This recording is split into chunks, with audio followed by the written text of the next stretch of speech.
माननीय मोदी जी के द्वारा लाया जा रहा था, जिसके तहत ये प्रावधान किए जा रहे थे कि एक बिजली कर्मचारी को जिस प्रकार से LIC के एजेंट को टारगेट दिए जाते हैं, उसी प्रकार से एक बिजली कर्मचारी को टारगेट दिए जाएंगे।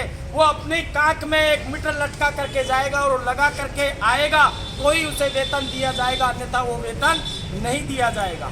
इस प्रकार के प्रावधान माननीय मोदी जी के द्वारा किए जा रहे थे। हमारे किसानों को मैं धन्यवाद देना चाहता हूं, जिनकी वजह से वो कानून स्थगित हुआ है। ऐसा नहीं है कि वो नहीं लाएंगे, वो पुनः उस कानून को लाएंगे। और जो भाजपा शासित जितने भी प्रदेश थे, जिसमें केंद्र शासित प्रदेश सबके सब निजीकरण के ऊपर दिए जा चुके हैं और मात्र 1 रुपए की लीज के ऊपर दे रहे हैं। माननीय प्रधानमंत्री जी 1 रुपए की लीज के ऊपर बिजली कंपनियों को बेच रहे हैं।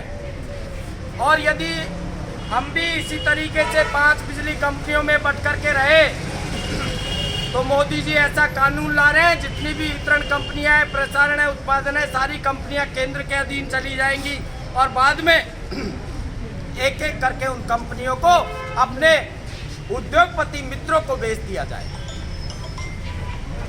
जब साथियों उन्हें 5,000 से 10,000 में एक मजदूर मिलेगा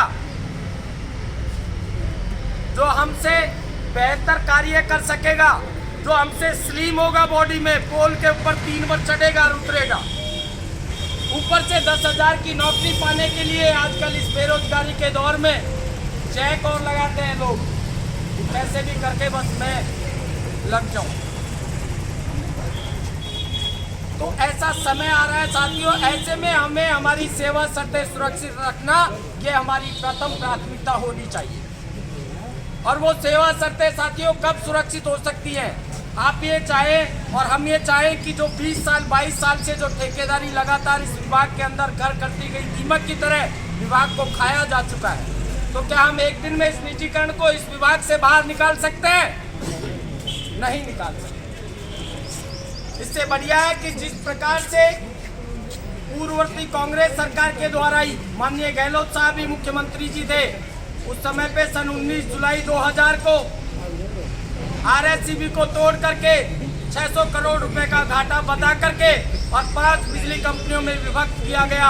और ये कह करके विभक्त किया गया कि राजस्थान एक बहुत बड़ा भूभाग है, एक चेयरमैन या एक स्थान पर बैठे बैठे कोई भी इसका मैनेजमेंट नहीं कर सकता, इसलिए ये घाटा बढ़ता जा रहा है।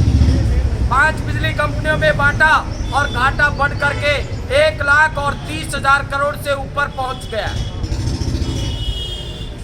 20 साल का एग्रीमेंट हुआ साथियों, वो 20 साल 19 जुलाई 2020 को पूरे हो चुके हैं। तो सरकार ने एक एक्सपेरिमेंट के तौर पर 20 सालों के लिए हमें कंपनियों में विभक्त किया था। अब जब 20 साल पूरे हो चुके हैं, उनका जो एक्सपेरिमेंट था वो विफल हो चुका है, क्योंकि घाटा तो कम हुआ नहीं है। तो पुनः हमारी ये मांग है कि पुनः RSCB का गठन हो। जैसे ही RSCB बनेगी, हम राज्य सरकार के कर्मियों में शामिल हो जाएंगे। यदि माननीय मोदी जी इस तरीके का कोई कानून भी लाते हैं तो कम से कम यदि बिजली विभाग दिखता है तो हमें अन्य विभागों के अंदर सरकार को मर्ज करना अपनी मजबूरी हो जाएगा।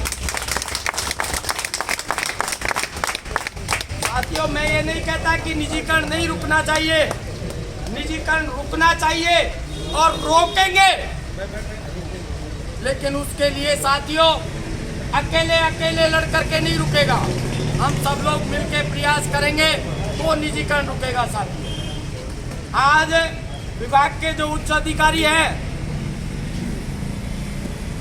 उनका विभाग को बचाने में, बनाने में क्या योगदान है?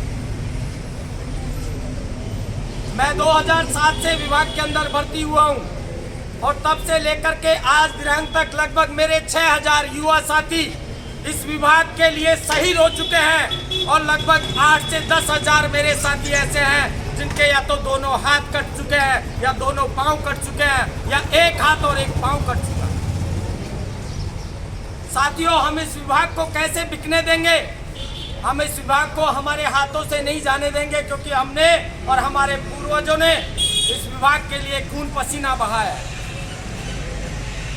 आज राज्य सरकार पटवारियों को हार्ड ड्यूटी अलाउंस दे रही है।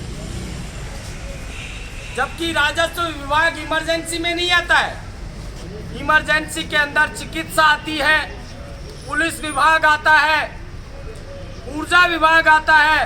पुलिस विभाग और चिकित्सा विभाग को राज्य सरकार हार्ड ड्यूटी अलाउंस दे रही है, तो क्या विद्युत विभाग सौतेली औलाद है क्या? अरे हम भी आप ही के कर्मचारी हैं। आज किसी भी विभाग में इतने एक्सीडेंट्स नहीं होते जितने विद्युत विभाग के अंदर हो रहे हैं।